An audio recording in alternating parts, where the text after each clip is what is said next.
Your favorite compas of another jam-packed episode of the Four Compas Show.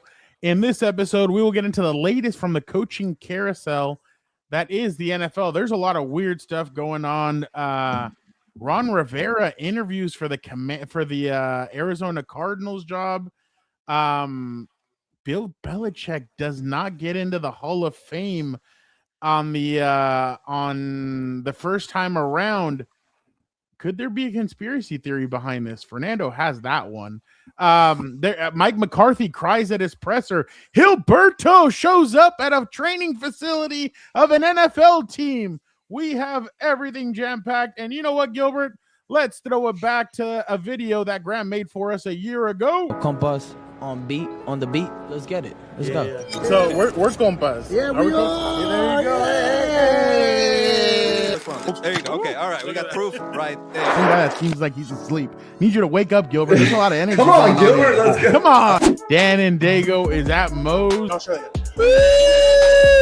I'll show you. I got it right. Okay, that's it. You guys, I am done with mine, but that's couldn't get better than a 2026 6th-round pick swap for a 7th-rounder. So Freaking love you, Chad.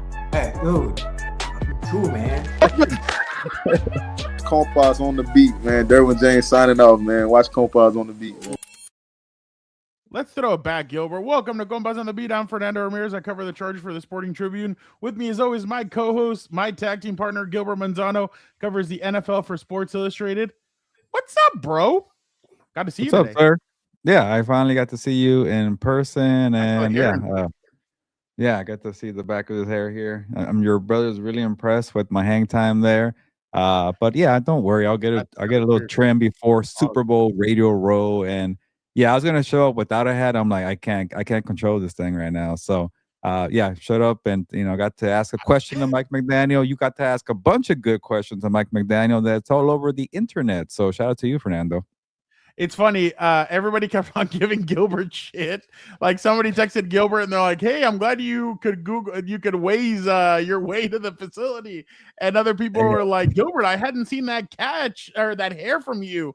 So it was pretty funny to see everybody kind of welcome Gilbert back to the Bulls. You guys know I'm full of excuses, but I also tell you why I don't like to go. I live in freaking Orange County, and these guys are in El Segundo, and man, I think I left my house. I knew I was playing with fire. I left my house at 8:30 in the morning. I probably should have left at 8. And I'm like, you see that GPS that goes from like, you'll get there at 9:30 to 9:40 to 9:50 to 9:55 because stupid traffic. And shout out to Mike McDaniel. He showed up a little late, which is not too late. Not Conor McGregor or Floyd Mayweather late, but like 10 minutes late. And, I got to walk in. I was freaking out. I was like, okay, am I here on time? And saw the whole gang, so it was good to catch up. But it is, can I say, a bitch to get there.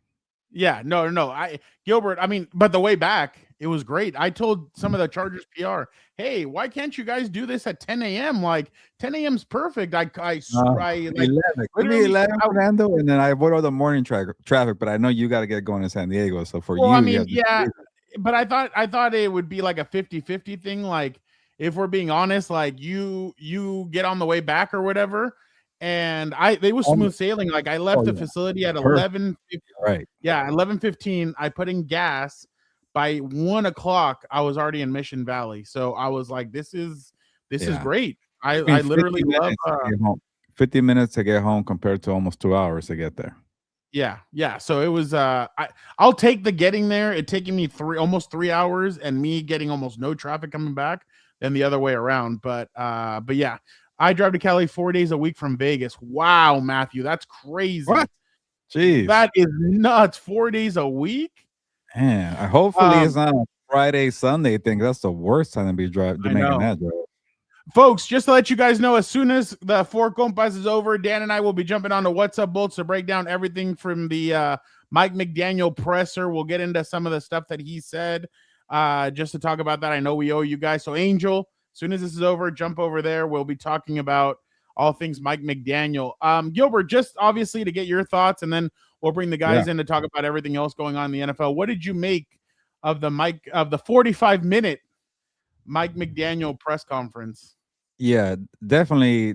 you know, like you guys know, I'm picky when I make the drive, but Mike McDaniel was worth the drive for many reasons besides making jokes, and he's funny. But also he's one of the few coaches who's very open and candid with everything he talks about. Like he doesn't mind if like obviously he's been open about his past and dealing with alcoholism and dealing with a bunch of other stuff, and he's always been very open about it, and I like that about him. He's authentic, and I think that's why him and Harbaugh like were able to see eye to eye. Yeah, they're different personalities, and you asked him that perfect question about, do you guys think you're the same? He's like, yeah, we're the same guy. He's just taller, but they're very different. But I think both are authentic. They're both unique characters, and I think that's what makes them special in the NFL. That's why we go to a Harbaugh presser. That's why we go to a McDaniel presser, because these guys are different. They speak their own mind. But McDaniel, obviously, Harbaugh kind of has a lot of cliches, but it's a very unique style where people like feed off that and have confidence. But McDaniel, he's kind of slow with it. He has a punchline for everything. But he thinks about it. And one of the things I really like, to get to my point here, is like I wanted to hear about his philosophy that blends with Harbaugh, because one thing I think has been unfair with Mike McDaniel. Oh, he's a all speed, all gas guy, downfield attack. All he wanted to do with Tyreek Hill and Tua was go downfield. These teams were not tough in December and January, but I'm like, he came up through the Shanahans. He got to learn from Mike Shanahan. He got to work with Kyle Shanahan, and that staple and foundation is running the freaking football, the Shanahan scheme.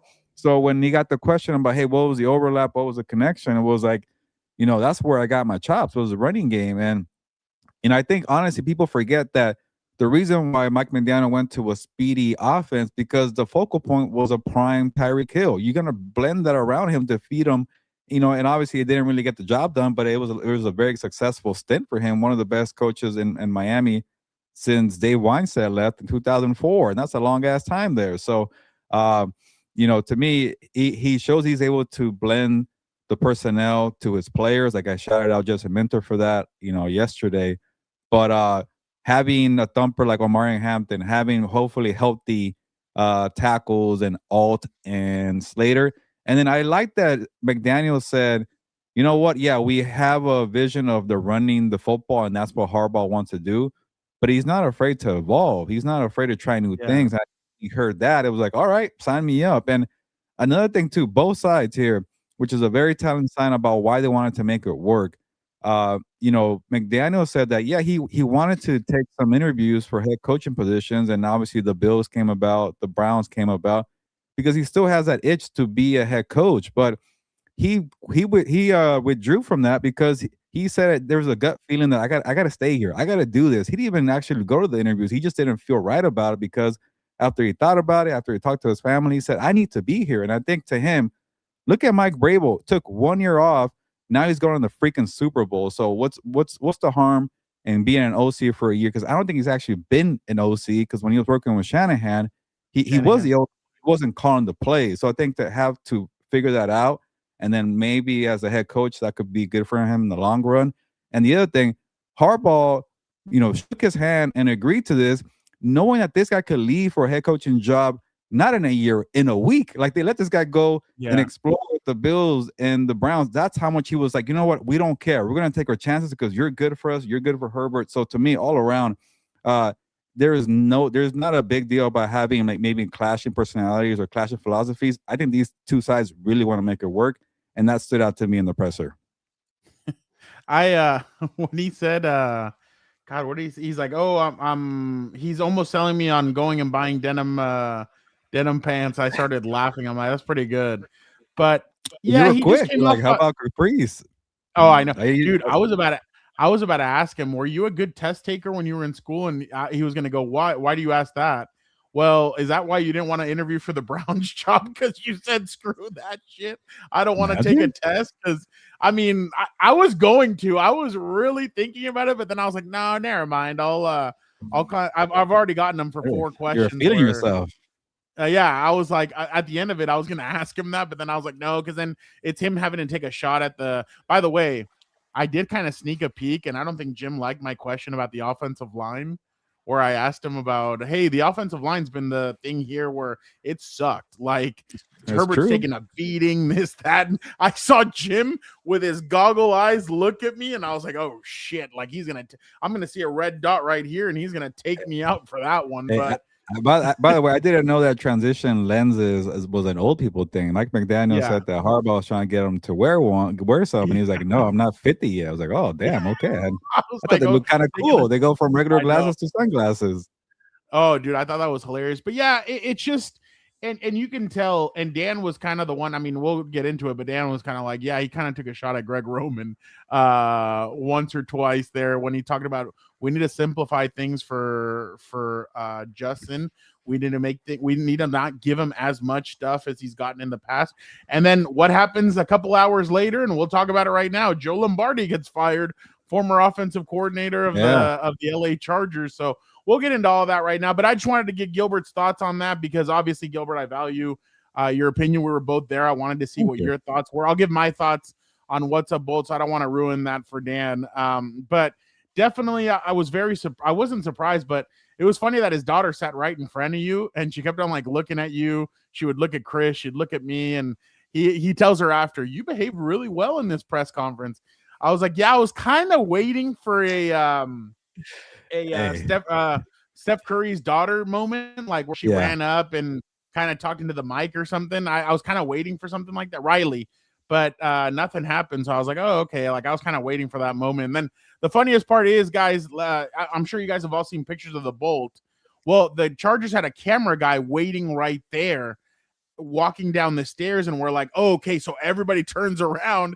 And Jim and Joe Ortiz go, no, he's coming out of the door. He's coming, because we were all turned around trying to shoot a video, and they're like, no, he's coming through the door. And we're like, oh, okay. So we turned around and we waited for him to come in. So that was pretty funny. But yeah, guys, we're gonna go ahead real quick. I was gonna say I'm gonna give credit to Chris Rim because the family sat right next to him. And I'm like, yeah, he's gonna ask about. He asked about how the offense went pretty poorly the last 2 years in Miami. And I'm like, that's a tough question to ask when the daughter and the mom's right next to you. But he found a good way to ask it. And again, Mike McDaniel doesn't get flustered, does not get offended. Very candid response. But I'm like, man, somebody has to ask about the Miami days, and he asked, and the family is right next to them. No, and he asked about getting fired like right before. Yeah, that's like, tough. The way everything went down. But I mean, to be honest, like, Mike is right. Tua did get hurt a lot the last 2 years. Yeah. And he still made it. I mean, he still made it work with the quarterbacks that he had and stuff. So, I mean, they weren't getting blown out by any. I mean, some games, but other games they weren't really getting blown out. And remember, at one point they kind of benched Tua this year, and they went with he didn't say that part, but injuries and him sucking definitely played a factor. I was about to ask him too. I was really feeling myself. I was going to ask him. So how does it feel going from the 5th overall pick to the 6th? That's something you do on a day you catch him, just getting a coffee and you're just chatting with the guy behind the cameras. Yeah, exactly. Yeah, no, that would have been interesting. But all right, let's get these guys in here and let's talk a little. I want to take them to Pittsburgh to hear a little something that we heard. Let's get in, Vic.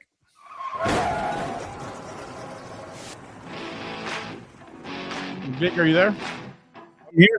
What's going on, guys? Is that a trophy, baseball, World Series trophy?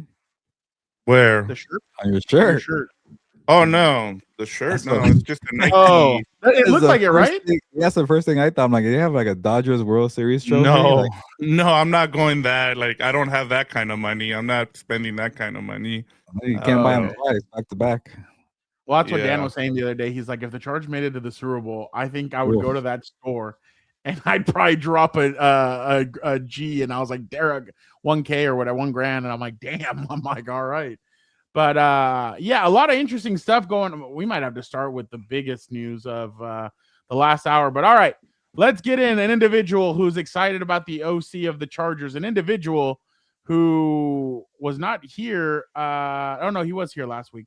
He actually jumped on the Lunas Live last week. So let's get in this individual. Let us bring in Dan and Dago. How are we doing?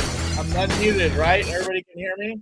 Dan, breaking news. Bill Belichick does not make the Hall of Fame first ballot. Oh, Are you I'm barely serious? telling you. Oh, you didn't know Dude, this? He didn't make it. No, He did not make it. I need to get on the Oh. phone with my Hall of Fame guy. That's ridiculous. That just shows you what a joke this whole process is. What way don't say the name. What way do you think he voted? You gotta find no. out. Yeah. He said no, probably. He said, I don't like him and his 24-year-old girlfriend and da-da-da-da-da. I don't care. The man won 6 Super Bowls. He dominated for 20 years. Like, Man. okay, I'm not talking about, the D coordinator ones. Yeah, I forgot about those. But, Dan, as a head coach, alone, according to multiple reports, they who said got that in? Bill Polian was the one dissuading all the votes, and them to remember about Spygate, Deflategate. Then Gilbert's coworker Matt, hold on, Gilbert's coworker Matt called Bill Polian, and Bill Polian said that that's all bullshit. That's not true. That he actually voted for Bill Belichick. So my thing is, and I'm not a conspiracy theory guy, but Robert Kraft is supposedly going in this year. Who wants to bet that Robert Kraft was the one that said we ain't going in together? We aren't doing this. I want to be celebrated by myself. What a mess. I feel like that's unless it's vendettas, like Mike Freeman right now tweeted out. Mike Freeman NFL just tweeted out. The Pro Football Hall of Fame isn't some mechanism to punish people or settle old scores. Exactly. You don't make Bill Belichick wait a year as disciplinary action. He's a Hall of Famer. He is and of effing course he is. Exactly. So, and I have a quote here for you guys if you guys are ready. Quote, Bill Polian told some voters he believed Belichick should, quote, wait a year before induction as penance for Spygate, the 2007 cheating scandal that cost the teams a first-round draft pick. End of quote. Gilbert, before we start, real quick, Mike McDaniel was wearing a Bodega Veneta jacket that's I don't know what style it is. $12K. What? How do people even know this? But it looked pretty nice. I just read online. Somebody put it on Twitter, and I was like, "Oh shit!" But Gilbert, give me your thoughts on Bill Belichick not getting into the Hall of Fame as a first ballot. Yeah, this is actually my takeaway here. This is total bullshit. Like, honestly, this is what's wrong with pretty much all the Hall of Fames, but especially the NFL Hall of Fame voting process. And it's all about, okay, do I like this person? Was this person nice to me during their career? Like, was this person a saint? Did this person go to church every day? Did this person give to the poor? This guy, not lie on his taxes. There's like a bunch of BS that goes into it. Doesn't even have to do anything with football here. So where the hell was it? I had it here somewhere. Here, my banner. The Hall of Fame voters blew it with Bill Belichick because, like, what else do you got to do? Like, he won 6 Super Bowls. I think he went to 10 or 9 Super Bowl appearances with Tom Brady. He also won, because he lost 2 with Eli, lost 2 and Nick Foles. So Eagles, 9. I don't even know if you're counting the whole stuff with the DC. He was a great DC. He won 2 with the Giants.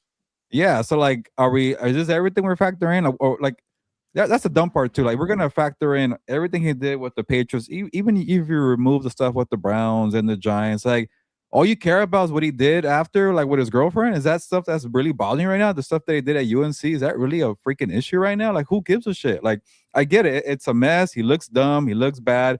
But you could separate that. It's not that hard to separate the UNC stuff. Sure, if you want to talk about the freaking Spygate stuff, this and that, but like, after that, like, they still want to, but they had to reinvent themselves so many times. Like, I get it. Deflategate, I don't know. That's more Tom Brady. Spygate, that was on him. I get it. That's a bad look. But they, again, 9 Super Bowls, 6 appearances, 6 titles. Like, he's reinvented himself from not just the coach, the GM aspect. We're like, yes, there were some loaded teams in 07 when they didn't get the job done. 2011, they were loaded, but the Tom Brady team, like, that's all like savviness GM stuff. He also was a GM. He had players that he underpaid. He had players he got rid of 2 years early, but still paid off. He went from Gronk, a draft that was great. But yes, Bill Belichick's girlfriend right now want me to kill them from Waterboy. Regardless, there's so many things here that's coming to my mind. Like, he was like a genius GM, genius coach, master motivator.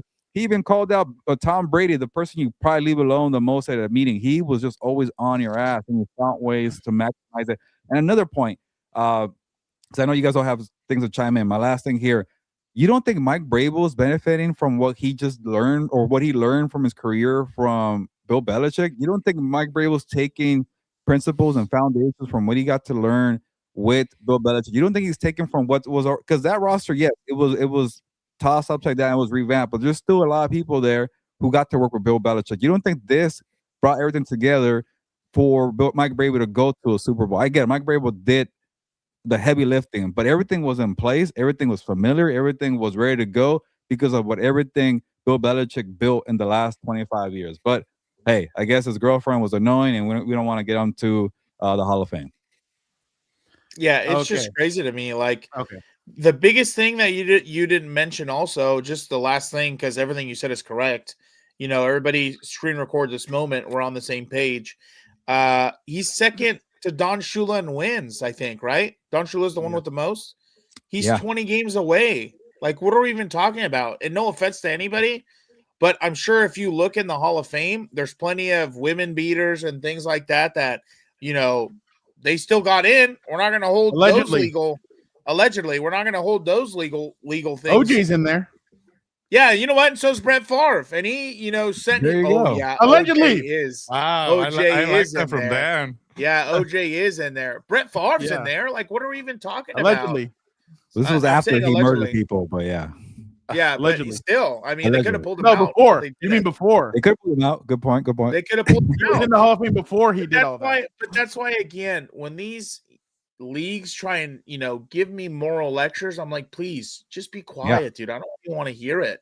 You guys are the biggest fraternity of scumbags and weirdos, and it's like you're going to hold out basically arguably the greatest head coach of all time because of, you know, some naughty thing with Spygate that was, you know, it was proven, right? Because he got penalized for it. Yes. But I mean, it is what it is. He served his penance. He did it, you know, he paid his debt to society, so to speak. Like, you know what I mean? And again, like, I just don't understand how this guy's not a first ballot Hall of Famer. I'm curious to see who's on the list. So, well, it was they chose him, like him and Robert Kraft were like they were the two that were. well, I don't know why you would put. No offense, I don't know why you put Robert Kraft ahead of him. He was the guy on the field. Same. He's just Like, the owner. Yeah, exactly. Like, I don't understand why. Sorry, Dan. They haven't announced the actual Hall of Fame process. I think they just announced that he didn't make it. Yeah, it was like a That was leak the only thing before the news came out, and that's why That's everybody's crazy. losing their crap. That's crazy. Like, you know, again, I would challenge anyone to look for a head coach who dominated the league for 20 years. You know, the Chiefs have only done it for 5 or 6. And look at them. They already kind of, you know, well, God willing, they're gone. But you know what I mean? Hey, they're saying that Travis Kelce might come back, Dan. God, for what? Hopefully Derwin will take him out. But again, like, Allegedly. I don't think you've ever seen a more dominant. What the hell is that? Oh, I don't think you've ever seen a more dominant, you know, so to speak, reign from a head coach. And he did it twice. And he did it twice because he won, I think, leg, the 3-peat and then the next 3. Yeah. Either way, there was a point he went to 5 Super Bowls in a row, I think. Lost to the Eagles. Yeah, I think beat the Seahawks. I think lost to the Eagles. Or you'd have to look it up. I'm not Beat I'm the not sure. Rams. Yeah, I think Beat you're the right. Rams. But there was something crazy like that where they were in it like almost 4 or 5 years in a row. And you're just like, you know, that doesn't happen by accident. It doesn't happen because he has the best players. Yeah. So beat the Seahawks, lose to the Eagles, beat the Falcons, and then beat the Rams. Yeah, I don't know if that wasn't back to back though. I think, but it was like within like a 6-year period where they were in the Super Bowl. Yeah. I think it was was a Broncos in between. That's probably what it was. Oh, Broncos. Which was 10 years ago. But they were still in the AFC Championship that year because they wound up. They went to Denver and they got the shit beat out of them. That's why I'm saying, Vic, why don't you? I have 2 points here, and I'll be quick with this.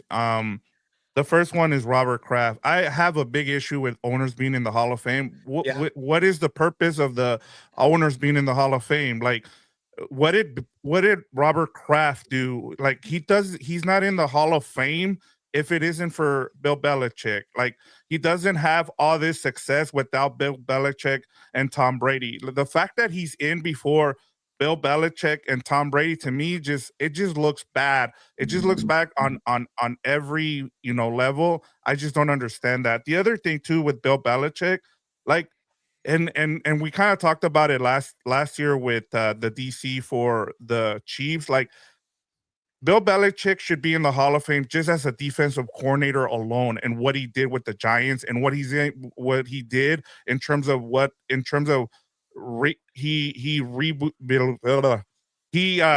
did with the Patriots. And every single time, as Gilbert pointed out, like he was ahead of the curve. Whenever it seemed like, hey, Bill Belichick is starting to lose a step, he would come back and find the next gear. And so for me, like, I just don't understand this. It just seems like the vendettas that we're starting to see around the league, it just makes it look bad. And then the last one, sorry, I had one more. You're good. Look, there's so many going. Special teams. Yeah, in terms of journalism, right? We keep getting just shit dogged by everybody, right? In terms of like, hey, this is why nobody wants to hear from you guys. Why you guys are so pissed. You guys are taking it out. When you do shit like this, it doesn't look good on journalism. It makes us look bad for people who are actually trying to do it. Guess what? Tomorrow, Pat McAfee is probably going to go on there and just shit all over journalists because of shit like this. It just makes the whole process look bad. And Pat McAfee is correct if he does, because there's people that shouldn't have a vote with shit like this. And sorry for cussing here, but it's just it continues on, and I just it's a big problem, and we need to fix it going forward. Well, the thing is too with the vote. Well, I'm not going to get into the voters, but yeah, there's vendettas. I mean, if we're being honest, like Marshawn Lynch should be in the Hall of Fame, but why do people not want him in the Hall of Fame? Because he was an asshole to reporters. There's other people on there. Fined. You said what? What was his line? I want to hear because I don't want to get fined. Yeah. I was actually right there when he was saying it, like standing right in front of him. I actually asked, I was like interning and stuff, and I got a credential to go to the Super Bowl, and I asked him something, and he's like, I appreciate you. He's like, I'm just here so I won't get fined. I was like, oh, that was the one where the Patriots and Seahawks play, and they're about to play again. Yeah. Exactly. But I agree with everything that all three of you guys said. And I'll even take it a step further of I feel like Bill Belichick has because of the Deflategate and the Spygate and all that stuff, I feel like sometimes he's overlooked at like his genius, and I get it. Some of that stuff is terrible, and then obviously the Cincinnati thing when they caught somebody in Patriots gear walking around in the press box in Cincinnati with a camera. But it's like Cincinnati was dog shit that year. They didn't even need that to beat them, but that's how committed he is. He left nothing to chance. But to be a coach that in the middle of like after he lost to the Giants the second time, people were calling for his head in Boston. They wanted him out. Why? Because they also wanted Doc Rivers out. They thought both of those guys were completely over the hill. They were both overrated. Well, not both of them were overrated. They thought both of them were done. They were right about Doc Rivers. They weren't right about Bill Belichick, because what did he do? He reinvented himself. He brings Matt Patricia up as his DC. He makes other moves. He brings in guys like Kyle Van Noy that we all knew him because he went to BYU, but nobody knew how good he was. Boom. He ends up coming over, and Kyle Van Noy, they start bringing guys over that you just had never heard of before, and they started making a difference. He went back to the old Bill Belichick where he was bringing guys that were outcasts on other teams, and they were all playing well. So, Tom, I completely agree with that. And Sean is only, well, don't get me started on Sean. But I definitely believe that there's a lot of good that Bill Belichick's done. He showed his defensive scheme. He's done a lot of good. Now, has he done bad in the last few years? Yeah, he drafted terribly. The last few years he was in New England. The way him and Tom went out was not the way I'm sure everybody wanted to go out. I know for a fact, well, I don't know for a fact, but I am sure that Robert Kraft is pissed off that Tom Brady went to Tampa Bay and won a ring, his 7th ring. So now he could have more than New England, more than Robert Kraft and more than Bill Belichick. Well, not more, but more in their time in New England or together. And I'm sure that pisses him off because he wanted Tom to stay and Bill said no. But hey, oh no, Bill wanted Mac Jones. Bill did not draft. I was about to say Bill drafted Drake Maye, but no, he did not.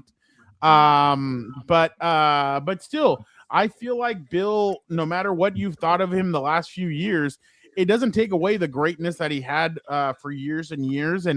And look at that scheme by Malcolm Butler said, I watched this over and over on film. Bill reminded me, hey, there's a play that there is where they're going to run this, and I need you to jump that screen. And what happened in the Super Bowl on the final play? He jumps the screen, he picks it off, and that was all she wrote.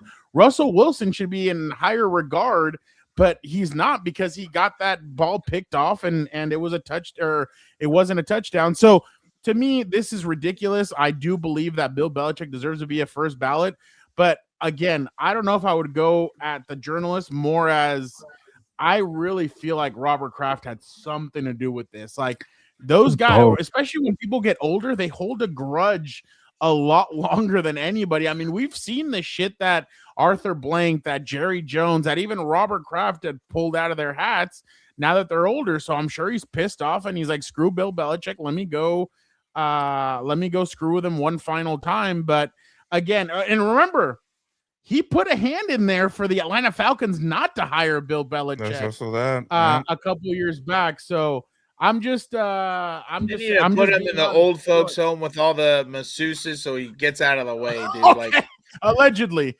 28-3. No one else could have done that. Just think of some of these guys' careers. If it wasn't for Bill Belichick and the Patriots, like Malcolm Butler, perfect example, undrafted. Yeah, Peyton Manning probably has more rings. Russell I Wilson, can't even remember where I know Malcolm Butler signed a new contract after he left, but I just can't remember. By the way, if it wasn't for Bill and Tom that year, he was like a nobody. Then he makes that play and becomes a Pro Bowler, and then he gets benched later in the Super Bowl a couple years later. But like, there's so many careers. Go ahead. There's a certain player that ended up with the Chargers that we're not going to talk about that also got paid because of Bill Belichick. Exactly, J.C. Jackson, scumbag, robbing my team. Well, we're speaking about the late era of the Patriots. Like in 10 years, give me a trivia. Who drafted Drake Maye? People are gonna be like, "Oh, Mike Bravo. Oh, Bill Belichick. Gerard Mayo." Gerard Mayo. Yeah. By the way, and just one more thing on. And actually, I got a lot of crap, but I'm just going off everything I missed. But we can spend hours about what he did to special teams and. Slater, is it Kelly? No, no, Matthew Slater. So I'm talking about what Jackie Slater. Who's Kelly Slater? The guy from the surfer. I'm surprised you even know that. I don't know. But yeah, Matthew Slater, the son of Jackie. You're right, but.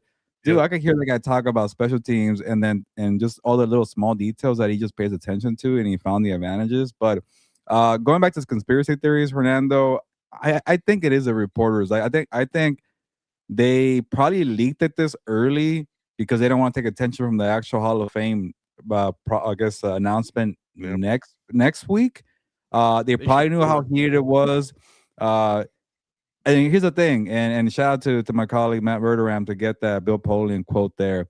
I don't even know if I fully believe him because maybe he did. He brought up the conversation like, you know what? Let's take a second and let's talk about it. And then he ultimately just said, you know what? I just want to be devil's advocate. Let's bring it to the table. Maybe got people fired up, but then at the end of the day, he still voted. I believe that part for Bill Belichick. And then he put on. Then he got tape himself. Yeah, and then he probably got pissed off when they leaked it. Like, what the hell? Why am I being the scapegoat here? Like, and it's true. He probably did vote for him, but like, he didn't say anything about starting the conversation. But I will be pissed off too. That should be a private conversation. And sure, go ahead and bring everything to the table. But to make him the scapegoat, I think is pretty shitty. But all these reporters that leaked it because they wanted to get ahead of it, to me, regardless, and it's hard to not to believe Bill Polian because he said, we're not even allowed to talk about it. We're not allowed to share who we voted for. And he said, F you guys, you have left me hanging here. And he said, I voted for him. So, which he wouldn't lie about that part, I feel like. But overall, it's just messy. It's finger pointing. It's like, it goes back to, again, what you said, Vic, about Pat McAfee having his rant against reporters. Like, like I mentioned to you guys that day, there's things I disagree a lot with, and there's some things I agree with. Reporters can be some of the most arrogant, pompous bastards out there. I've seen too many. There's a lot of them, and they think their shit doesn't stink. They're high and mighty, and they're like the hall monitor, like, hey, you don't get a pass through. You were not nice to me. And a lot of these guys probably been cover Bill Belichick for decades, and they're like, I hated talking to that guy. He never gave me anything, this and that, and they got butthurt. So, yeah, I'm done ranting about this here, but like I definitely think it's so maybe Kraft, but reporters had a big, or the voters, I should say, hopefully to kind of not blend us together, reporters and voters, but it's gonna happen. They're the ones also screwing this up. Before we move on, Vic, go ahead. No, I was gonna say, and it's Patriots Seahawks, and so I think that's another thing why they got ahead of it this week, so we can talk about it. I mean, there's nothing else going on this week, so I mean, if this is going to be the news cycle for the next 3 to 4 days until we get to Radio Row. So yeah, I'm with you. Maybe Billy called him and said, hey, deny me to motivate the boys, so come February 9th they go get number 7. No, I don't think he wants him to get that other ring. No, I know. I'm just kidding. All right. Just real quick, I wanted to see what you guys thought about this clip. I know I love clips. But I wanted to get Dan, I'm gonna go first with you after you see this clip, and let me know what you think. All right, here we go. I thought at least be able to get started. He needs some color.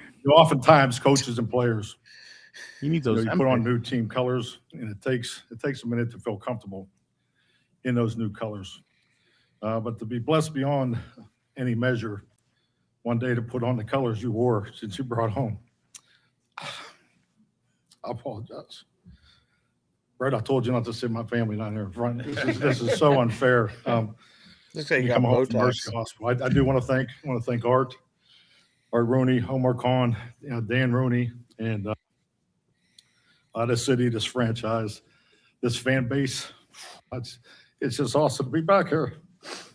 I do want to thank two men. I'm very fortunate to call friends. Did it go away? Mike Tomlin and Bill Cowher. Yeah, I can't see it. What did Dan? What did you think of the? Look, I'm not gonna lie, okay, because I know some people were losing their minds over the emotion. That is really hilarious, Brent. That is really good. I thought about it. That is really good. But you know what I mean? Like, I'm not gonna lie. If I ever got the shot to be the head coach, at my alma mater, I mean, obviously there's no press conferences. I'd be pretty emotional. Yeah, I'd be pretty emotional because, again, you don't understand it because, and I'm not saying that to take a shot.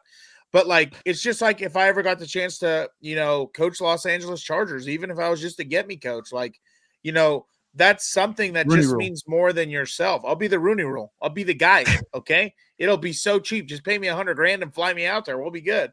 But I'll take $50,000. But stop talking. Anyway, I'm your agent. Get it higher. Yeah, exactly. But anyway, like in terms of the emotion, like I have no problem with it. Okay, because again, I know if I ever get that chance, I might be a wreck the first couple hours, finding out, I'm finally the guy. And again, there's something about coming home and doing that job that I'm sure is very emotional for him. In terms of what he said, I think it's fine. Pittsburgh's is everything. It's his hometown. Like I would be pretty wild also if I had to do it. So that's funny. But in terms of the hire, I saw that. And if you're right, hey, we got ChatGPT. That's the funniest part. Some of these fools didn't even probably use it. They're just like, yeah, fuck that. I'm not doing that from the get-go. But no, like, in all honesty, like the thing that I thought was curious is the hire because, again, I can't tell you how old Chuck Noll was or Bill Cowher, but I want to remember like Mike Tomlin was pretty young when they hired him. So like kind of breaking 7 years old. They've all been young. Nobody knew who he was. Breaking from that is kind of interesting to me. And I think also, again, like you're getting kind of a veteran coach who's kind of, I don't want to say stalemated, but It's not like it was great in Dallas, right? It's not like it was great in They were Dallas. He 12 might and have 5 had- all 3 years. He made the playoffs. Yeah. Oh, they were 12 and 5 all 3 years? Yeah. Really? So he just had a bad year. What, one or two? Well, He I could have mean, won in the playoffs. That's what it was. He Yeah. they choked in the wild card game against the They Packers. and plateaued.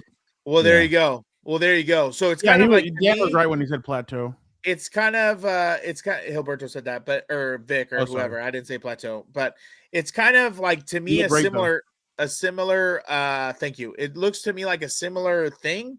Because I mean, again, this is just being me and just with the names out there. I'm surprised they didn't try and lure a Minter type guy out there. But I guess they're so worried about the offense that that they're like, okay, well, we have to hire an offensive mind. But again, I just don't understand why you go with such a vet, especially a vet who has kind of had similar issues in the sense of what you're reminding me of. Because again, these seasons blend to me. Having the problem of being one and dones. Like you don't hire a coach who's a one and done type guy in the playoffs because that's when you're a problem. So again, that was the more curious thing to me because I would have thought they would have tried to have gone younger, especially with some of the names that are out there. But I mean, who knows? Maybe we'll see. Maybe they'll go 12 and 5 and at least make it to the divisional or whatever. So maybe you don't like me. It's fine. That's fucked up. But I make you money. That's exactly what I thought about. We're gonna get Yeah, sued he by the does. Steelers. You know what's I think crazy it's- is that I it think looked it's like he the- got Botox or something. Like his face got touched up. I was like, "Come on, dude! If you're gonna show emotion, show emotion. Don't be." Well, this is the first hire of the Sun. So this is his first hire. It's been 20 years since they made a hire. I think this is the Sun's first hire. He decides to go with Mike McCarthy. I'm sure he sold him with who's going to know more about the Yinzers and about this city and about It's this. a safe hire, in my opinion. Yeah, That's what yeah, it feels like exactly. to me, and that's why I'm so Yeah. surprised the Steelers would have done something like this. Well, I mean, if we're being completely honest, him and Aaron Rodgers benefited off of Mike Holmgren and Brett Favre. Like that was their squad that they added Rodgers to and they won. But these guys choked together numerous times. Yeah, He goes to the yeah. Cowboys. They choke together again. So Yeah. that's and what have the Steelers done in the last 10 years in the playoffs? They've choked, they've lost. So that's where I'm a little hesitant with this move. You're literally gonna piss off a bunch of Yinzers who are not happy. They just want you to give the ball to Naj. But there's no excitement for this hire. I can tell on social media that a lot of Yinzers are really pissed off about this hire, and they're not happy that Mike McCarthy is the guy because they feel like it's business as usual. You literally got the offensive version of exactly what Angels just put, the offensive version of Mike Tomlin, which I don't believe it because I think wasn't he the one that was crushing watermelons? Yeah, Was that Mike? him? Yeah, Mike McCarthy. Yeah, he was the one crushing watermelons. But again, I think this was a safe hire, like you said. I think there was nothing more that's going to come of it. And if he brings back Aaron Rodgers, and like Gilbert and I talked about yesterday, if they go old and they keep this old ass team, they're not going to go anywhere except for probably, like Gilbert said, a top 10 draft pick next year. I just don't see how they're going to be able to do anything with this team. But I mean, it is what it. And I mean, DK should already feel like shit because his team is headed to the playoffs a year after trading him.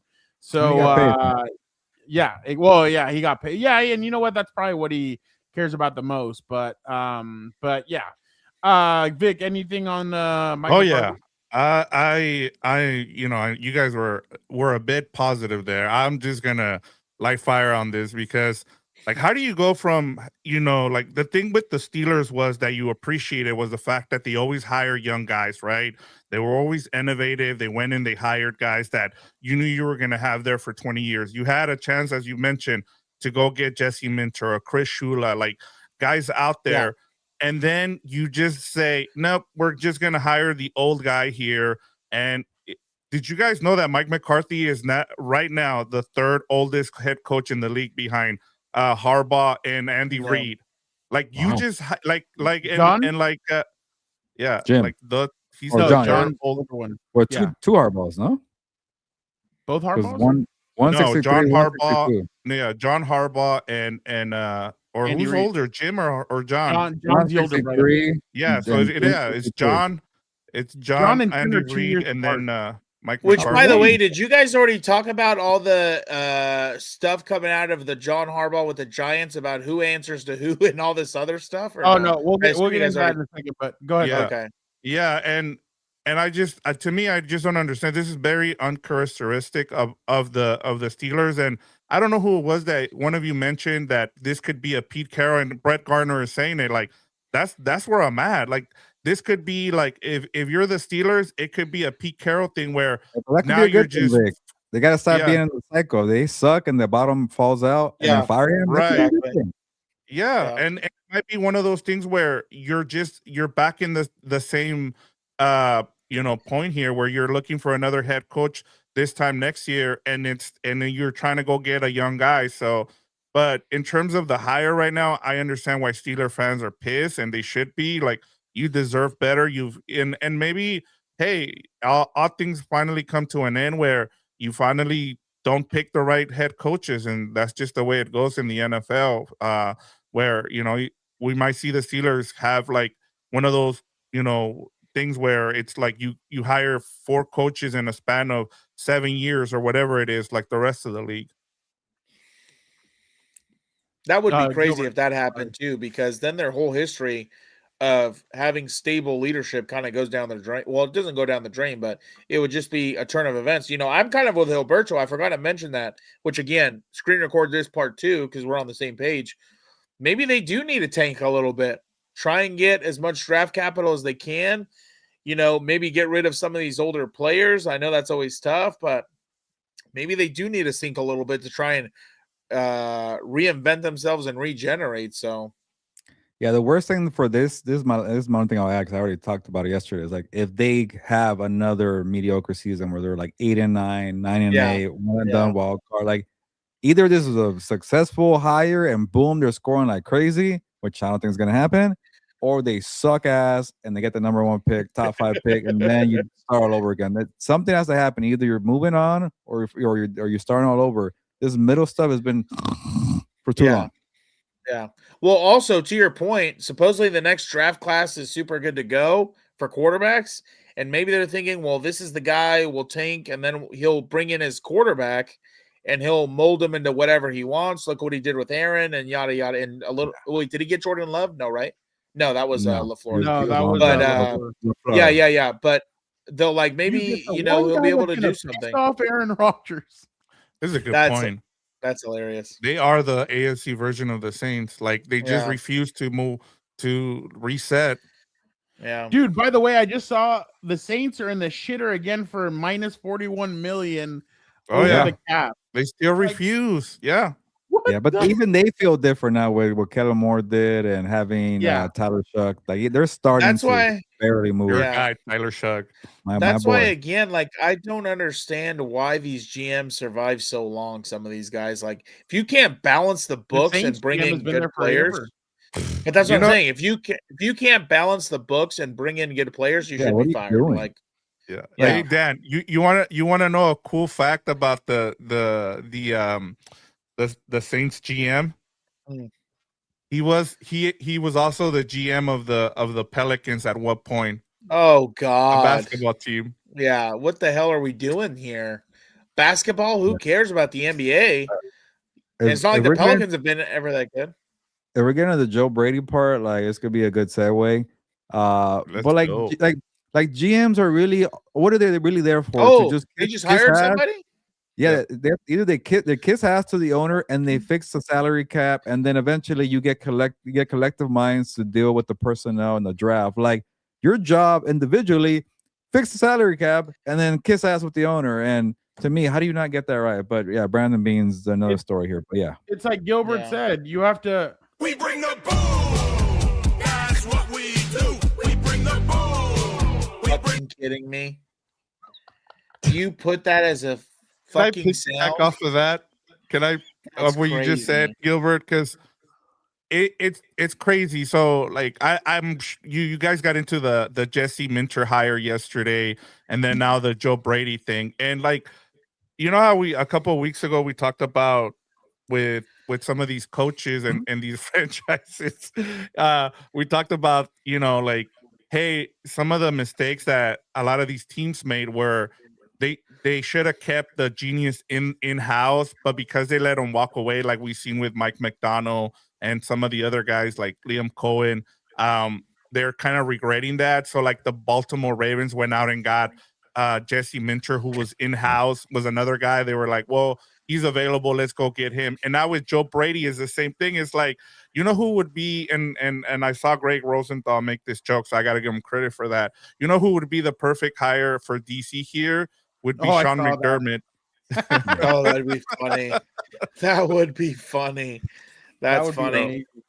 But yeah, that's where we are with the coaching. Like I'm with Gilbert. Like it just seems like teams don't want to get rid of like a dude that's in there because they're afraid, hey, what if we just got rid of the next Mike McDaniel? What if we got rid of the next Sean McVay? What if we got rid of the next Liam Cohen? And I think that's why. But at the same time, you're starting to see that a lot of teams want to go younger.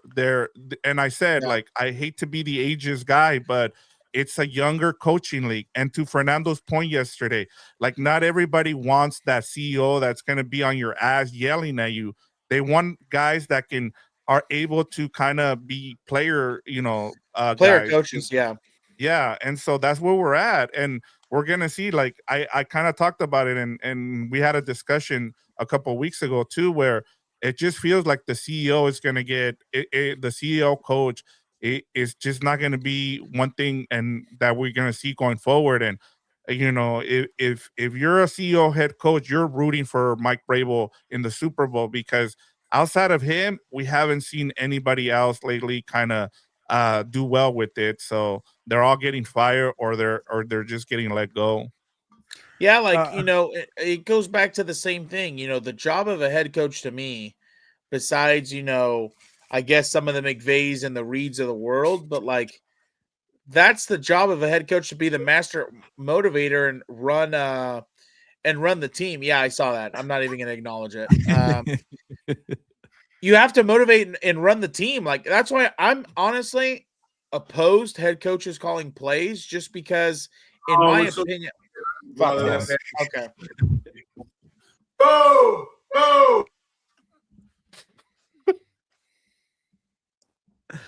Oh my God. I feel like that's gonna go kill. Like you're gonna walk away from this pod right now. But sorry, Dad. All right. I'll put myself in. No, get back in here. He's gonna go run away. Sorry about that. I'm sorry. That's the never mind. I'm not even gonna By say the way, I anything. used you as an example yesterday. See, you do that. You do that to get me in trouble, to get me pissed. Like, so I'm not even gonna say anything. I used you yesterday as an example. Was it good? No, yeah. I said like there's a lot of the kids that gravitate towards you when you're coaching because of the way that the style that you coach, where you get to know the players. I'm like, that's what I've gathered that's what Jesse Minter was for the Chargers. I mean, I asked Gilbert, I said, Gilbert, how many offensive players did you see say, shout out to Greg Roman, appreciate everything you did for us? Zero. On the other side, almost all the defensive players that have Instagram or Twitter, they put a message out there for Jesse Minter because they really liked him. Jesse Minter was exactly that way. Jesse Minter was a guy that would bring the guys together, that he would ask them, hey, what are you seeing? And I said, that's what I noticed that you do. You ask the players what their thoughts are. You ask the play, like you care about the players. And that's the same thing that I'm gathering that Jesse Minter did, is that he cared about his players. So he would try and that's what a lot of players like about him. And that's why obviously he's now a head coach, because of all the good that he's done. And it feels like this new generation is leaning more towards the player coaches than they are the guy that's just going to yell at you. And I told Gilbert, that's what Jim had to do. Jim was an asshole with San Francisco. He was an asshole in his first right during COVID. He kind of like switched the way he was and he became a player's coach. And that's when all the players started loving him and talking about how great he is. And that's why I told Gilbert, Navarro Bowman told us one time, I don't recognize this guy. This isn't the Jim Harbaugh that I had in San Francisco. And that's the thing. This new generation's gravitating more towards the player coach than they are the Bill Belichick's that yell at you all day, that are even going to talk shit to the starting quarterback, and like nobody's safe around them. So. Maybe Jim's trying to make the Hall of Fame and be nice to people now, so he's learning. There his you lesson. go. Well, he knows how he can make it automatically. He needs to win a Super Bowl. Yeah, I don't think he's going to make it without a Super Bowl. Yeah, or are they going to hold it back because of all the stuff that happened at Michigan? So like San Francisco, everything. Yeah. By the way, Bounty Gate was the biggest crock of shit to me, but whatever. But the Joe Brady, I understand where you guys are coming from with this. I thought that was just kind of like, you're gonna just promote somebody, like that usually doesn't work when you promote somebody like this. It hasn't worked in the last few years. Yeah, but you know what that is? So, that's probably Josh Allen Josh talking to Allen. Like, yeah, no, and he said is, Haley and I prefer. I think Vic is the one that said it. When the hell have you ever heard of a player sitting in on a quarterback sitting in on interviews? Like they usually. I've been almost executed because I 100% support the owners and everybody else when they say, that old saying, the inmates do not run the asylum. 100%. You cannot have them, making decisions. Like that's why I always use LeBron as the example. That's why I can't stand him. Because every time he goes to a team, he picks the coach, he picks the players, he probably picks whatever they run, basketball wise. I don't watch that sport shitted anymore. on him when he left. It's a joke. Pat Riley shitted on him when he left, and now Jeannie Buss is shitting on him while he's still with the team. But that's what I'm saying. Like, I like what whether it's true or not. I like what Steve Bisciotti said. I think that's his name. I was gonna say that's your idol now, huh? Not giving them. I like that. I like that. He's like, I want all their opinions, but they hold no weight. Or I forgot what he said. What? Yeah, he can have an opinion, but he has no power here. Yeah, that's what it is. He can have an opinion, but because again, you have to make the best decision for 53 players in a whole organization. It's not the best decision for a single player who's the highest paid on the roster. And that's what I think these guys fail to understand. It's a team sport.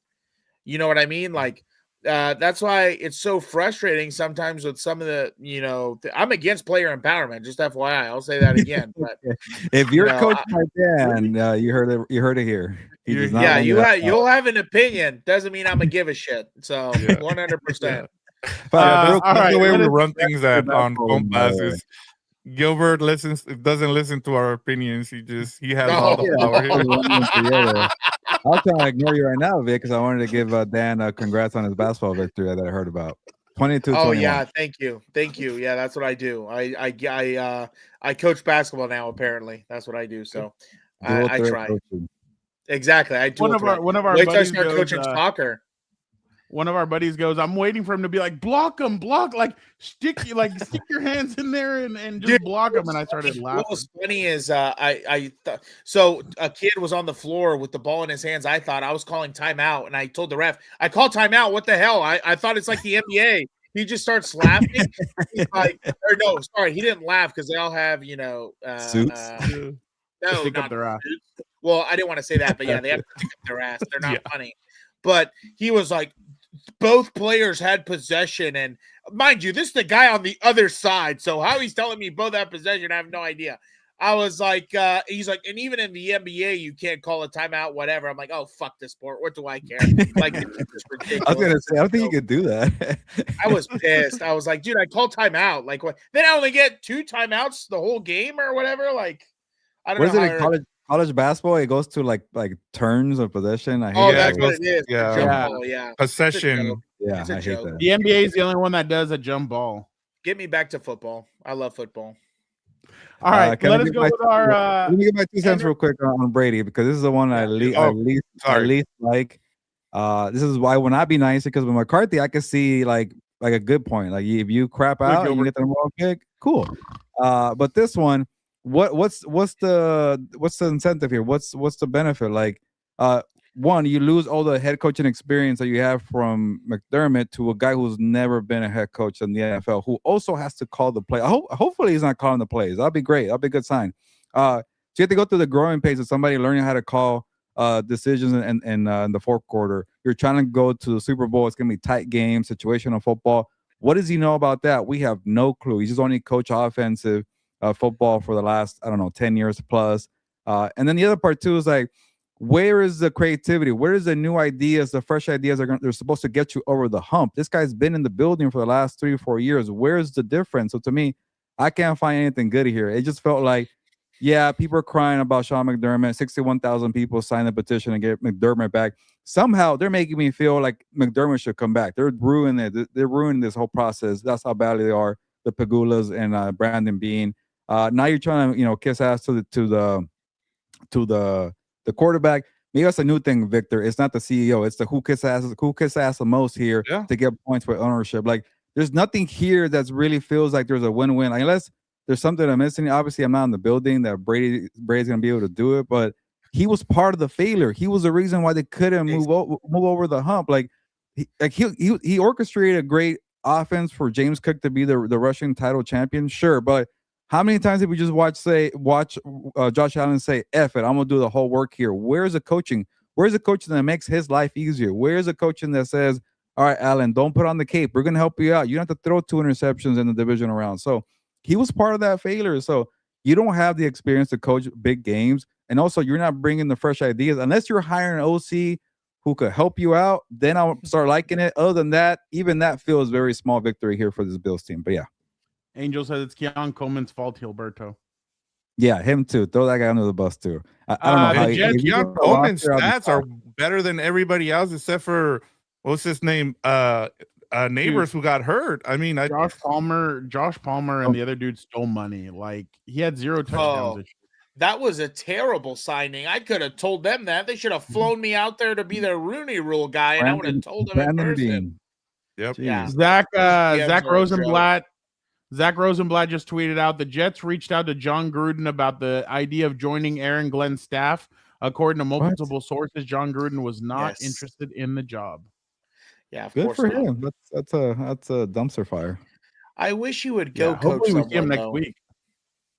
If we see him next week, the cowboy hat and the sunglasses are coming out, and you're interviewing him, Dan. Yeah, could you imagine that? I just wish he would come back to coaching, man. Like, there was talk he was in for, I forgot if it was Indiana or what. It was an OC job for the. Yeah, or like even if I wish he would just come back and be the OC. Yeah, the Saints last year. Yeah, I wish he would go be the OC. Yeah, but he's probably making too much money at Barstool.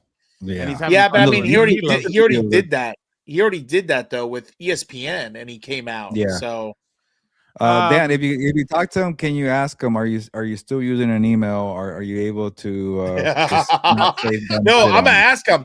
How does it feel being the first person to beat the NFL? Oh, sorry, the second. I think Trotter was the first. Like, no, hey, Al man, Davis. I use Snapchat now. Everything erases right away. Exactly. Yeah, there you go. I got my private browser. Was the first one.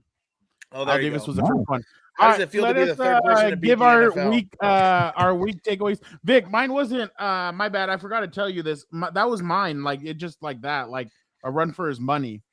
Okay, yeah, I got you. Yeah. Okay. So let me go first.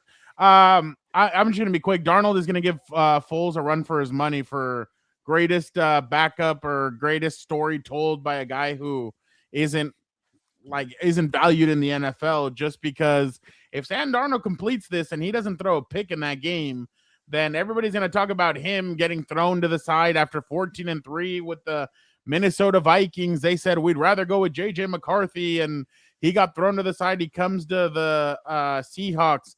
He has an up and down season. They still win 14 or 13 games. They make it to the playoffs. They blow out the 49ers. They beat their rivals where he threw 3 touchdowns and over 300 passing yards. And then he beat the New England Patriots. This is set up for that. Remember, the Patriots lose a stupid the Patriots lose average to below average quarterbacks in Super Bowls. And that's kind of their MO. That was their MO with Tom Brady, baby. And it looks like if that happens again, I think Darnold passes up Nick Foles as, oh my God, what a story he had because he did this or X, Y, and Z. And I think Sam Darnold's story would be greater of big dick Nick Foles. What's crazy is it was funny. I saw a tweet of a quote of Sam Darnold after the NFC Championship game, and he just straight up said, "You like that, Gilberto? You like that? You believe me now?" So that was pretty Talking to me? interesting. But Dan, you can go I next. think I don't know. Okay. You know, I still think, you know, oh yeah, that's right. I Oh, you know, okay. I No, don't don't like be doing humble. this. I don't like Don't be- doing this. I don't do these things, but I don't like doing these things, but you know, Come on, Dan. there was very few people who Humble knew yourself, the Patriots were going to be Oh in my the God. Super Bowl. You did not Very pick them to few. go to the Super Bowl. Get okay. Very few. It ends here. Come on. Very few. Hilberto laughed at me. Well, he's not laughing now, is he? I picked them to make the playoffs. Come on. I wasn't laughing that hard. You chuckled. That was enough. I got the A chip little on my bit. shoulder. I put in the call to Mike, and I said, "You got to Wait. show him up." Did you pick them to make the Super Bowl when the playoffs started, or when did you pick them to make the Super Bowl? Probably. Who did I pick when After the they playoffs beat started? the Chargers, I think Yeah. he did. Yeah. I said Oh, the yeah, that's Patriots when are you gonna go all changed. the way. Okay. Sure, I'll give you credit. Whoa. I'm just the guy wearing the Charger hat. Don't forget that. That's just me. Okay. But Hey, go ahead. No, but I'm just okay. Oh. No, No, go sorry, ahead. go No, ahead. I was finish just gonna that, say, Dan. Yeah, keep, I was gonna keep, say keep bragging. for my buddy Brock's sake, you know, shout out to him. Got some cool life stuff happening. He's a Patriot fan, so to have the Patriots win and then you know what he has coming to him, that'd be awesome for him. I'm excited. 'Cause I'm gonna Those try and old go get him something. generations of Boston fans got nothing. Like the older generations, they Oh, got I the know. Celtics, but they Yeah. didn't really get anything else. And this new generation has basically seen the Patriots, the Bruins, Yeah. the Celtics, Titletown. like all of them win Well, championships. Celtics kind of. They It's won ridiculous. one. Well, they won They won two. one. They won Yeah, recently. Oh, I the forgot most that. you see them Yeah. complain about is the Red Sox. They just Yeah. Oh yeah. Well, but the complain Red and Sox complain. beat the curse of the Great Bambino. So Wait, but then they twice won in it. years ago? They've won it 4 times, I think. Yeah, they won it Yeah, recently. since Yeah. then. Yeah. They keep winning. Yeah. It's been like 10 That's years, I their guess. team. Yeah. I think Boston is a Red Sox. And it doesn't matter how many I more. agree. Yeah. Yeah, you see more Boston Red Sox hats than you do Patriots or Bruins Well, or it's anything else. iconic. That logo's iconic. But you know, Yeah, again, the last LA, thing, the New just York, and the closing, B for Boston are the three most iconic. you know, these hats you national see. guys are just lucky I can't do this full time, or I'd be killing it. That's all I want to say. Yeah, 2 times Pick'em Challenge champion. Yeah, it's hard, man. Back to back, baby. I'm gonna make a trophy. You just wait. We should. Wait till I three-peat. I'm gonna have a parade. You should let's take get a a- shirt to Radio Row Yeah, with two that back- quote. Exactly. Yeah, Back Football to back Genius walking pickup here. challenge with Hey, when we're in Atlanta, the year that we're in Atlanta, we should make the loser of the Pick'em Challenge sit at a Waffle House for 24 hours. Oh, I was so pissed. I missed a Waffle House while I was in North Carolina. I forgot about that. I was so pissed. Who But would lose no, that one? For Atlanta, we're gonna stay in the Stranger Things Airbnb. We're gonna see if we can do it. That's a thing over there? At the mall. Oh, one. There's one. There's a Stranger Things Airbnb in a town of Fine. Georgia. You have to the more you can eat of the lemon pepper Lou wings, the quicker you get out of. Oh, we're going to Magic Oh, are City we too? going to that establishment? Yeah, so you Are we get to going go to there? that? Is that part of the Yeah. punishment? Okay. Yeah. Let's Yeah, there go. you Let's go We'll see. do a Let's go pod see from how. Magic City. Exactly. Let's go Not see really how good the punishment, but wings sure. are. Let's go. Gilbert would Adam, well, never mind. there, Mike. I lose You on guys, purpose. you guys wouldn't be anywhere near LA. Oh, that was You guys wouldn't work hilarious. in Vegas. That's a- All right, Vic, go ahead with yours. All right. So I've seen a lot of people complain about the Pro Bowl this year, and they're like, oh, they're doing all these things. And I honestly think for once I'm gonna give the NFL credit here. I think they're making a smart decision with the Pro Bowl, and this is all focus and it's the NFL thinking about globally. Like they no longer care about getting fans here in the US. They have those with fantasy football, they have all that. What for them is trying to go global, right? Like going and getting Bad Bunny to be the halftime performer. That's a global thing.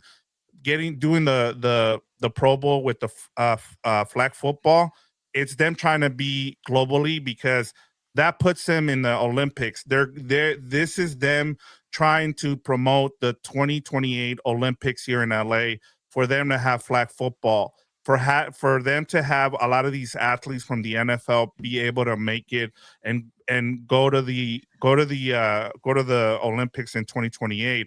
And then also you're starting to see a lot of leagues starting to pop up with American football in Mexico and Europe because they're gonna want to get cheaper labor, right? You're no longer wanting to get labor from colleges because NIL is getting too expensive for them. So if they can plug players from Europe, from Mexico, from other places that are a lot cheaper, that's going to help them. And then you look at the other sports, you look at the NBA, they're going the US versus the world for their all-star game. You're looking at the baseball, they have the WBC coming up.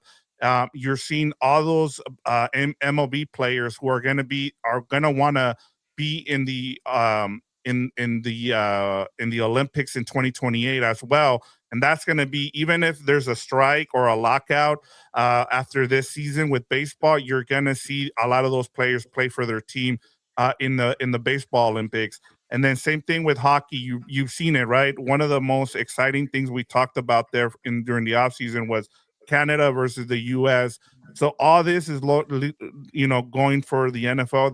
They want to expand. They no longer care about the US fans. They care about making the NFL a global sport because, as you guys can attest, Dan and Fernando, the number one sport in the world is soccer, right? That is by far the number one sport. It travels worldwide. And so for the NFL, I think in 10 years, they want to be up there because right now they're behind soccer, they're behind baseball, they're behind the NBA in terms of globally. So they need to, and you look at I'm sorry, go ahead. They make the most money out of every league, and they're trying to get even more greedy. I mean, they're not carrying a minor league or because I think the NBA funds the WNBA now. Yes. So that bleeds the money. I mean, but football is just totally different from all these other sports. Like it is like an American base. It is still the most popular agree with you. sport and league in the country. But like, I get what you're saying, Vic. It is smart to be global, but don't attach it to the Pro Bowl. Get rid of that crap. Make it a flag football for rising stars and popular players, TikTokers, anybody who's gonna just bring in eyeballs. God. But now you're diminishing the Pro Bowl. I don't even care about the Pro Bowl. I don't care about the flag football. This is a dumb product. And then hey, come watch the stars of the NFL. Who's playing in this Pro Bowl flag football? Nobody wants to. Nobody wants to get hurt. Everybody's he played 4 games. Everybody's tired from the season. It's just broken. So I get the global part and I get the NFL is greedy, but you got to dissociate from the Pro Bowl stuff. You got to fix that or get rid of it because just make us focus on the all pro, but the Pro Bowl should not be associated at all with flag football because the real stars are not playing. So that's my only thing. I know we got to get going, but I really hate how they're trying to mix it because they're not the real stars. And they're trying to tell people, it's like, the flag football in Saudi Arabia is going to have the real stars, by the way. They're going to go see the real football players. The star players for that one is going to be legit. Until one of those guys gets injured. Yeah, but don't tell me if I'm a new football fan. That's going to be terrible. If I'm a new football fan who's seen the TikTokers like, Shadur Sanders is the best quarterback in the league, get the hell out of here. He is not. But I get it. You want attention. You want popularity. But the second that they added the fan voting to the Pro Bowl, it became a joke, and they're making more of a mockery. I even saw freaking, what's his name, Lights Out, Sean Merriman say what happened to the Pro Bowl, and I got a lot of, traction on Twitter. But it's a joke now, and they're still trying to benefit off of that, and it's not the real deal. It's not the same thing. I get it. We want to have it become soccer, but flag football is not real football. But yeah, I agree with you on every single ounce of that statement. And just to piggyback quickly, it's like when WWE goes to Saudi Arabia, they always put the wackest cards together just because they're trying to cater to the Saudis or whoever. And it's like, dude, it's pissing off the regular fans. And I think the NFL has been pissing off its diehard fans for decades. And it's going to hit a boiling point pretty soon when they can't. To me, again, some of this drop hip tackle, some of these roughing the passers, these illegal contacts, that's not real football. What you're trying to do is for, people who should be, watching the Teletubbies, not watching this sport. You know what I mean? I'm sorry, football's not for everyone, and that's okay. You can watch it, but you have to understand it's a very violent sport. It's not for the faint of heart. So, I'm anti. I hit 2 nerves today. Anti-player empowerment, anti-football is for everyone. So there you go. The Pro Bowl thing is my thing, and the Hall of Fame voting is my thing. But growing the sport, I'm okay with that. Making more money and making more attention, sure, go do it. But just get it away from the Pro Bowl. The Pro Bowl has become a joke. Yeah, it is. A joke. Gilbert, you're good with yours? Yeah, I already did mine. I'm good. But yeah, I know you guys got to get going here. Well, I just Yeah. wanted to share one quick video. It's a good one. It's nothing bad. Listen to what when Todd Haley was the coach of the Kansas City Chiefs. Listen to what Matt Castle had to say about yeah. that time. I think I saw something about this. Yeah, we had a full blowout. It was during a game playing Tennessee. This is for us to win the AFC West. He was getting after me all game long. And then third quarter comes around. I have a boot, pull up, didn't break contain, run back up. And I can already see he's steaming, right? And so we ended up punting. I'm coming off the sideline, and we get into a little verbal altercation. I said some things that I probably shouldn't have said. Deservedly so. He was hot. And I was like, Todd, that's not what we need right now. We don't need you coming over here.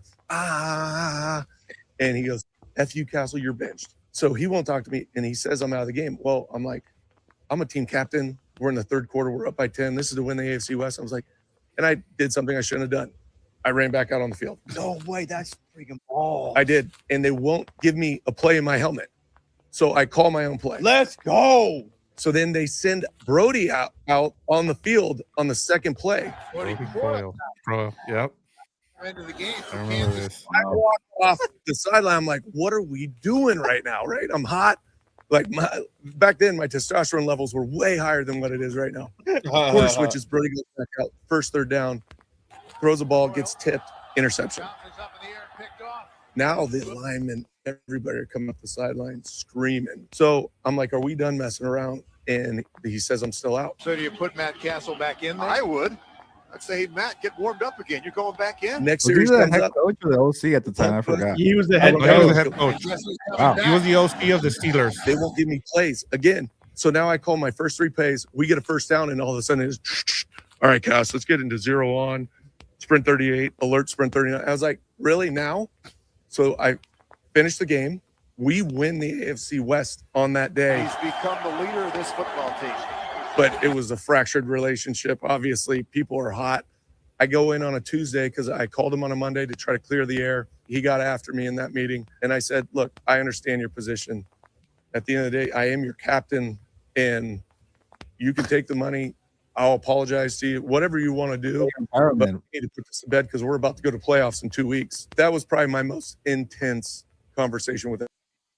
That's crazy. Like, that's why, Player again, power. I think, no, that's just the coach being a moron, to not use another word. But, that's why I don't understand some of these guys who, this isn't a movie. You know what I know I it was mean? long, but I thought that was pretty interesting to hear him talk about. It just shows how toxic and idiotic they are. Like, that's why, in my opinion, in game time, I'm never screaming. I'm never yelling. The only time I raise my voice is if I feel or I notice effort is not there, attention to detail is not there, things like that. But, everything else, you have to be calm. You're a leader of that team as a head coach or as a position coach. So, but he's the captain of the team, Dan. Don't forget that. You make him a captain, he has power. I agree. Like, one thing I've talked about that I liked from one of my coaching mentors, he would meet with captains every Monday, and that was their time to have real conversations to see what the temperature in the locker room is. That's leadership. Now, mind you, those team captains aren't going to hold anyone hostage, but at least there's a back and forth and people are being heard. So, yeah, that's all I'm going to say on that. I'm not sure. Yeah, I was trying to remember about Todd Haley. I think he got into it with the player where there was a physical altercation too. And I don't remember if it was when he was a head coach or if it was when he was an assistant coach with either the Steelers. And I think he was an assistant coach with the Cowboys, if I'm not mistaken. But he got into a physical altercation with somebody where it was bad. I remember that. So when you were showing that, I was like, at a bar, outside of a bar. He needed hip surgery. On New Year's Eve 2017, then Pittsburgh Steelers offensive coordinator Todd Haley was involved in a physical altercation outside a Pittsburgh bar that resulted in a reported hip injury. What an idiot. He also saved Anthony Lynn's life, right? He was the one that saved him from a No. car accident. That was medical. EMS or that was what's his name? Was that Todd Haley? I thought it was Todd Haley. They were working together when he got hit by a car and he pulled them out or something. I could be wrong. But also Todd Haley told Albert Breer not too long ago when Mike Tomlin retired, like old Mike Tomlin stories about how like he wanted to just like shit on Oh, every you're right. Steelers player, primarily Antonio Brown, and how Mike Tomlin had to kind of step in and be the good guy all the time. So he was a bad cop and he was a good cop, and it kind of worked together to keep him in check. But he was always pissed off. But yeah, he did save Anthony Lynn from a car accident, I think. Yeah, I forgot it was crazy. Todd Haley. That's All right. crazy. Folks, thank you guys so much for checking out another episode of the Four Compas Show. We will be getting a lot of stuff next week at Radio Row, so make sure you guys tune in to and hit the notification button. We'll be getting a lot of interviews up there, so make sure you guys check them out. We'll be doing a live from Radio Row, I'm sure, at one point, so make sure you guys check that out. Yeah, we got a lot of stuff cooking for next week, so make sure you guys check it out, and jump on over to What's Up Bolts. Dan and I will be breaking down the Mike McDaniel press conference, and yeah, the next time you guys see Gilbert and Vic, it'll be in San Francisco. You guys will see Dan and I in the next 3 minutes, so and then after that you'll see us in San Francisco at Radio Row. So again, appreciate you guys so much. Thank you guys. Don't forget to like, comment, subscribe. Gilbert, why don't you get us out of here?